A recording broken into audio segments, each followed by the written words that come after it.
મહુવાના પૂર્વ ધારાસભ્ય કનુ કલસરિયાએ પોતાનું સ્ટેન્ડ નક્કી કર્યું। પ્રથમ ભાજપ, બીજો આમ આદમી પાર્ટી, બાદમાં પોતાનો પક્ષ, બાદમાં કોંગ્રેસમાં જોડાયેલા હતા કલસરિયા। અગાઉ સી.આર. પાટીલ અને ભૂપેન્દ્રસિંહ ચુડાસમાએ પણ ભાજપમાં ભેળવવા કરી હતી મહેનત। ત્યારે મળાની જાહેર સભામાં પોતે જ ભાજપમાં નહીં ભળે અને ખેડૂતો માટે લડત રહેશે તેવી સ્પષ્ટ વાત કરી હતી। જ્યારે આજે કનુ કલસરિયાને જો અમરેલીથી લોકસભાની ટિકિટ આપવામાં આવે તો ભાજપમાં ભળી શકે તેવી વાત પણ કરી હતી। જો પદ મળે તો લોક કલ્યાણના કામો સરળતાથી થઈ શકે છે, બાકી પદ પર ચોંટી રહેવાનો કોઈ મોહ નથી।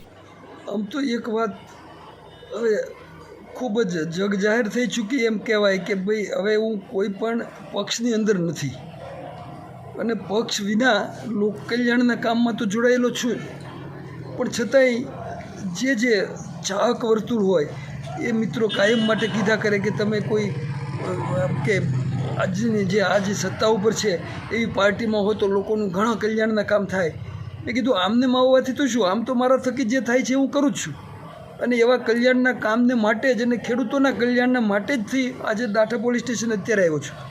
પણ એક વાત એવી છે ખરી કે જ્યારે અતિશય આગ્રહ થયો, એ આગ્રહને હું બરાબર રીતે ફેસ ના કરી શક્યો, ત્યારે મારે કહેવાની જરૂર પડી કે ભાઈ જો મને લડાવતા હોય તો ચાલો હું વિચારું ચોક્કસ।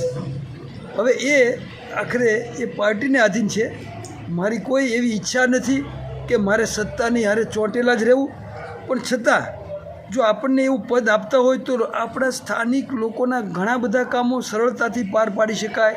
ખેડૂત કલ્યાણના કામો, ગરીબ કલ્યાણના કામો, આરોગ્યના કામો બધામાં આપણે ખૂબ યોગદાન આપી શકીએ। એટલે આ એક વાત અત્યારે ચાલે છે, પણ અત્યારે હું આમ મુક્ત જ છું અને મુક્ત રહેવા માગું છું।